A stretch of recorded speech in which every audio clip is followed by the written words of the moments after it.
So ಇವಾಗ ನಾನು ಮಾತಾಡೋಕ್ಕೆ ವಿಷಯ ಬಂದಿರೋದು ಏನು ಅಂತಂದರೆ, ಇವಾಗ ಪ್ರತಿಯೊಬ್ಬರೂ ಸಾರಿಗೆ ಸಂಪನ್ಮೂಲ ಎಲ್ಲರಿಗೂ ಬೇಕೇ ಬೇಕು. ಒಂದು ಸ್ಥಳದಿಂದ ಒಂದು ಸ್ಥಳಕ್ಕೆ ಹೋಗಲೇಬೇಕು. ಸೊ ಇವಾಗ ಏನಾಗಿದೆ ಅಂತಂದರೆ, ಕರ್ನಾಟಕದಲ್ಲಿ ಮಾತ್ರ ಅಂತ ಅಲ್ಲ, ಇಡೀ ಒಳ್ಳೊಳ್ಳೆ ಕ್ರೈಸಿಸ್ ನಡೀತಾ ಇದೆ. ಪರ್ಟಿಕ್ಯುಲರ್ ಹೇಳ್ಬೇಕಂದ್ರೆ ನಾವಿರೋ ಜಾಗದಲ್ಲಿ ಬೆಂಗಳೂರಲ್ಲಿ, ಅದು ಕರ್ನಾಟಕದಲ್ಲಿ ಆಟೋ ಚಾಲಕರಿಗೆ ತುಂಬ ಪ್ರಾಬ್ಲಮ್ ಆಗ್ತಾಯಿದೆ.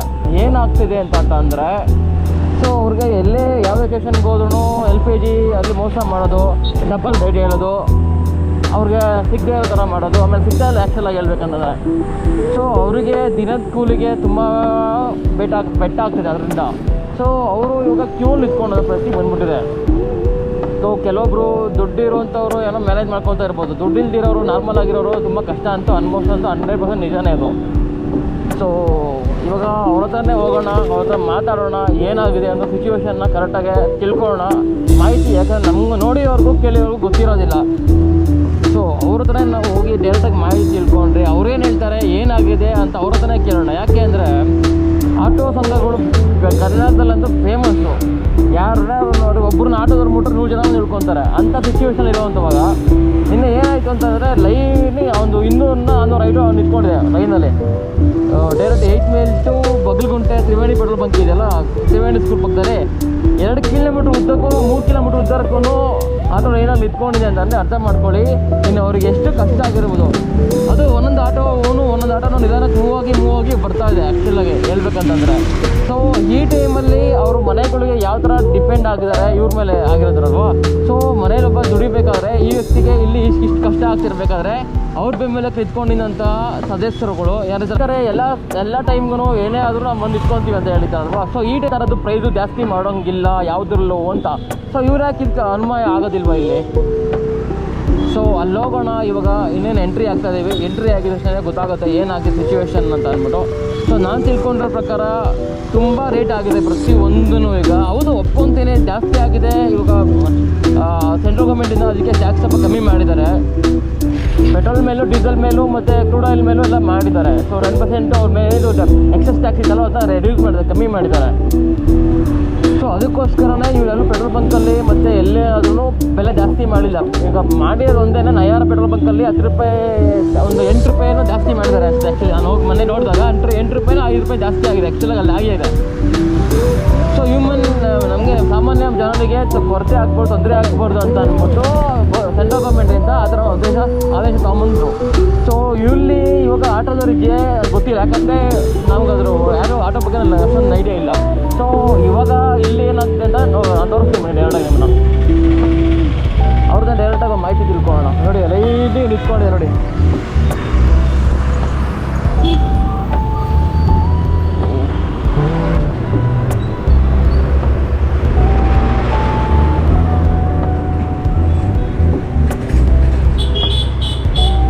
ಇವಾಗ ನೋಡಿ ಹೆಂಗೆ ನಿಂತ್ಕೊಂಡಿದೆ ಅಂದ್ಬಿಟ್ಟು.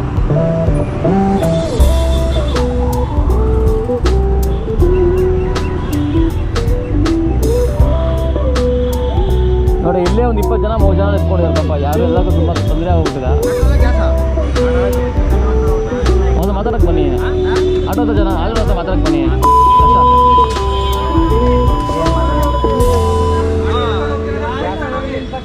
ಆಯ್ತು ಯಾರು ಮಾಡ್ತೀರಾ?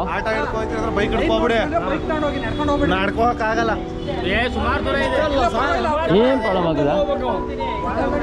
ಎಷ್ಟು ಆಟೋ ನಿಂತ್ಕೊಂಡು ಟೋಟಲ್ ಈಗ? 6 ಗಂಟೆ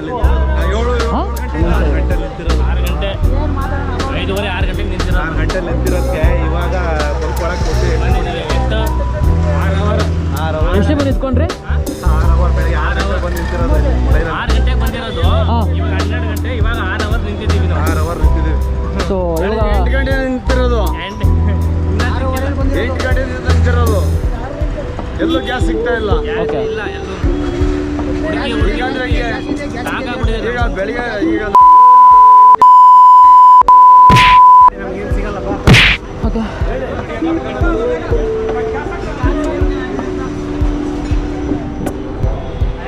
ಸರ್, ನಮ್ಗೊಂದು ಡೌಟ್ ಇದೆ. ಇವಾಗ ನಿಮ್ಗೆ ಎಷ್ಟೊಂದು ಜನ ಇದಾರಲ್ವಾ, ಸಂಸ್ಥೆಗಳಿದಲ್ಲ, ಎಷ್ಟೊಂದು ಸಂಸ್ಥೆ ಇದೆ ಅಲ್ವಾ, ಅವರು ಇರುವಾಗ ಎಷ್ಟು ಗಾಡಿ ಇರ್ಬೋದು? 500 ಗಾಡಿ. 500 ಗಾಡಿ. ಚೆಕ್ ಮಾಡಿ ಇಲ್ಲಿಂದ ಈ ಲೈನ್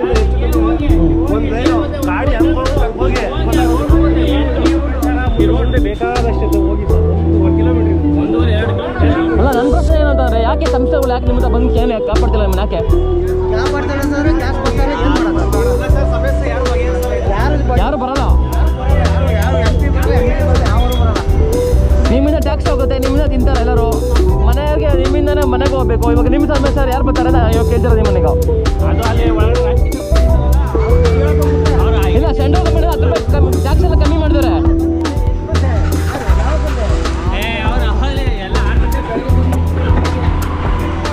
ನೋಡಿ ಇಲ್ಲೇ ಜನ ಪಾಪ ಓದಾಡ್ತಾರೆ ಪಾಪ, ಸಿಕ್ಕಾಪಟ್ಟೆ ಬೇಜಾರು ಹೋಗ್ಬಿಡುತ್ತೆ. ಅವರ ಅಂಕಲಿಂದ ಹಿಡಿದು ವಯಸ್ಸಾಗಿರೋ ಪ್ರತಿಯೊಬ್ಬರು ಇದ್ದಾರೆ. ಇಲ್ಲೇ ಬಸ್ ನಿಂತ್ಕೊಂಡ್ಬಿಟ್ಟಿದೆ. ಸೊ ನೋಡಿ ಎಷ್ಟು ವಿಡಿಯೋಸ್ ತೋರಿಸ್ತೀನಿ ನಿಮಗೆ, ಅಲ್ಲಿಂದ ಬೇಡ ಎಣ್ಣೆ ಮೇಲಿಂದ ಇನ್ನೂ ಬೇಜಾನ್ ಆಟೋಗಳು ನಿಂತ್ಕೊಂಡಿದ್ದಾವೆ. ಸೊ ಈಗ ನೋಡಿ ಎಷ್ಟು ಟ್ರಾಫಿಕ್ ಆಗಿದೆ, ಬರೀ ಆಟೋ ನಿಂತ್ಕೊಂಡಿರ್ತಾನೆ, ಎಲ್ಲಿ ನೋಡ್ರು ಆಟೋನೇ. ಸೊ ಇವಾಗ ಜನಕ್ಕೆ ತೊಂದರೆ ಆಗಿರೋದು ಏನು ಅಂತಂದರೆ, ಫಸ್ಟ್ ಆಫ್ ಆಲ್ ಟ್ರಾನ್ಸ್ಪೋರ್ಟ್ ಸಿಗ್ತಾ ಇಲ್ಲ ಇವ್ರ ಕಡೆಯಿಂದ. ಈಗ ಆಟೋದವ್ರು ಹೋಗ್ತಾನೆ ಎಲ್ಲ ಏರಿಯಾಗೆ ಹೋದ್ರು ಅಂತಾನೆ ಆಗ್ತಾಯಿತ್ತು. ಯಾರು ಹೋಗ್ತಾ ಇಲ್ಲ, ಮೇನೂ ಆಗ್ತಾ ಇಲ್ಲ. ಸೊ ಟೋಟಲ್ ಎಷ್ಟು ನಿಂತ್ಕೊಂಡಿದ್ದೆ ಬ್ರೋ ಆಟೋದಲ್ಲಿ? ಎಷ್ಟು ಆಟೋ ನಿಂತ್ಕೊಂಡೆ ಬೇಡ? ಸೊ ನಿಮ್ಗೆ LPG ಹಾಕ್ಸ್ಕೊಳೋದಕ್ಕೆ ಹಾಂ ಒಂದು 500 ನಿಂತ್ಕೊಂಡಿದ್ಯಾ? 500 ಮೇಲೆ ನಿಂತ್ಕೊಂಡೆ. ಬೆಳಗ್ಗೆ ಎಷ್ಟಿಗೆ ಬನ್ನಿ ನೀವು? ಬೆಳಗ್ಗೆ 1 ಅವರ್ ಆಯಿತು. ಅಲ್ಲ ಬ್ರೋ, ಸ್ವಲ್ಪ ಇಲ್ವಾ ನಿಮಗೆ ಅದು LPG? ಹಾಂ, ಇವಾಗ ಎಷ್ಟಾಗಿದೆ 1 ಲೀಟ್ರಿಗೆ? 1 kg ಎಷ್ಟಾಗಿದೆ? 1 kg LPGಗೆ ಮುಂಚೆ ಎಷ್ಟಿತ್ತು? ಏನು ಇಷ್ಟು ಡಬಲ್ ಆಗಿಬಿಟ್ಟಿದೆ. ಹಾಂ,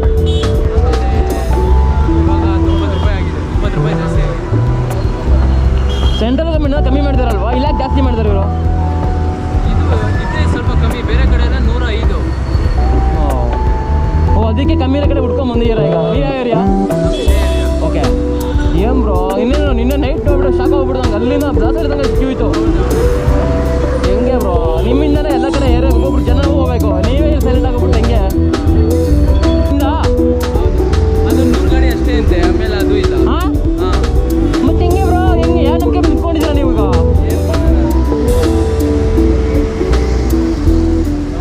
ಭಾರಿ ಕಷ್ಟ ಇದೆ. ಯೂಟ್ಯೂಬ್ ಓಪನ್ ಮಾಡಿ ಬ್ರೋ. ನಿಮ್ಮ ಹೆಸರು ಬ್ರೋ?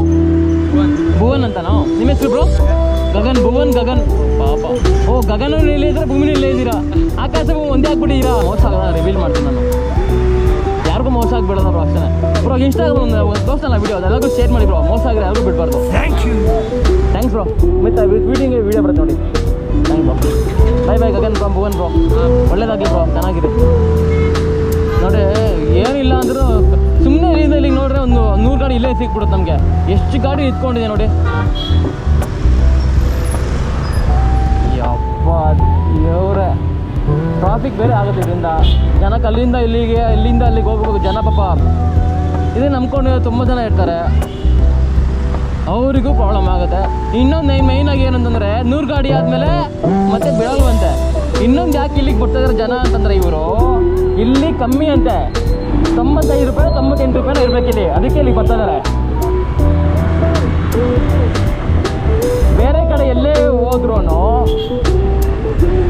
ಅವರಿಗೆ 105 110 ರೂಪಾಯಿ ಇದೆ ಅಂತ ಡಿಮ್ಯಾಂಡ್ ಮಾಡಿದ್ದಾರೆ. ಈಗ ಅವ್ರು ದುಡ್ಡು ಮಾಡಬೇಕಲ್ಲ, ಅದಕ್ಕೆ ನೋಡಿ ಹೆಂಗೆ ನಿಂತ್ಕೊಂಡಿದೆ ನೋಡಿ. ಏನೋ ಶೋರೂಮೇ ಓಪನ್ ಆಗಿರೋ ಥರ ನಿಂತ್ಕೊಂಡಿದ್ದಾರೆ ಇಲ್ಲಿ ಬಂದ್ಬಿಟ್ಟು ಎಲ್ಲರೂ. ಯಾವ ಥರ ಎಲ್ಲ ಪಾಪ ಹಿಂಸೆ ಆಗ್ಬಿಟ್ಟೆ ಪಾಪ ಇವ್ರಿಗೆ. ಯಾವ್ದು ಗುರು ಪಾಪ, ನಿಜ ಹೇಳ್ಬೇಕಂತಂದರೆ ಇವರಷ್ಟು ಪಾಪ ಎಲ್ಲ ಥರ ಕಷ್ಟಪಟ್ಟಿದ್ದಾರೆ ಇವರು. ಇವ್ರಿಗೂ ಈ ಥರ ಮೋಸ ಆದಾಗ ಯಾರು ಕಾಪಾಡಲ್ಲ ಅಂತ ಬೇಜಾರಾಗೋಗ್ಬಿಡುತ್ತೆ.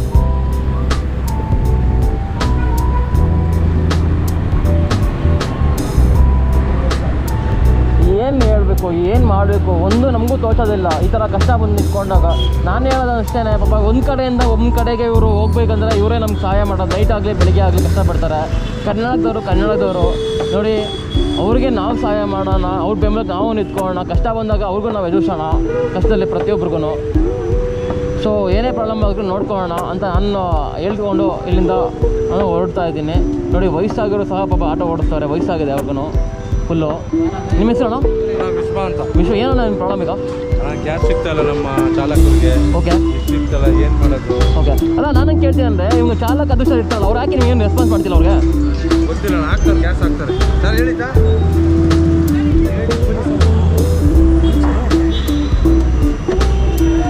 ಓಕೆ, ಮುಂದೆ ಎಲ್ಲ ಇವಾಗ ಬಂದಿದ್ದಾರೆ.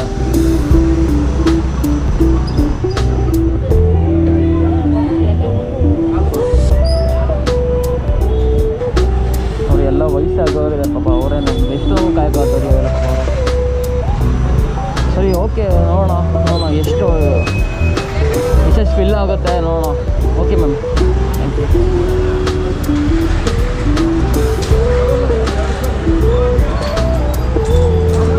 ಪೆಟ್ರೋಲ್ ಎಲ್ಲ ಪಾಪ ನೋಡಿ, ಗ್ಯಾಸ್ ಅವ್ರಿಗೆ ಆಗ್ತದೆ ಈಗ. 100 ಜನ 100 ಗಾಡಿ ಆದಮೇಲೆ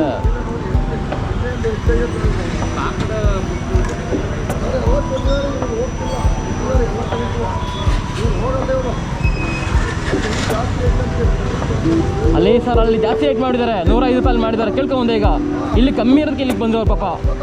ಸರ್ ಮಿನಿಮಮ್ ಒಂದು 500 ಗಾಡಿ ಇದೆ ಸರ್. ಬೇಜಾರಾಗೋಯ್ತು. ಎಷ್ಟು ಜನ ಅಂದರೆ ಅವರ ಪಾಪ ವಯಸ್ಸಾಗೋರು ತುಂಬ ಜನ ಇದ್ದಾರೆ ಪಾಪ. ಚಿಕ್ಕಾಪಟ್ಟೆ ಬೇಜಾರಾಗೋಗ್ಬಿಡುತ್ತೆ ನೋಡಿದ್ರೆ. ಅಲ್ಲಿ ಬಸ್ ಸ್ಟ್ಯಾಂಡ್ ಕೆಟ್ಟು ಇಟ್ಕೊಂಡ್ಬಿಟ್ಟಿದೆ ಮಿಡ್ಡಲ್ಲಿ. Thank you sir, thank you so much. ಅಷ್ಟೇ.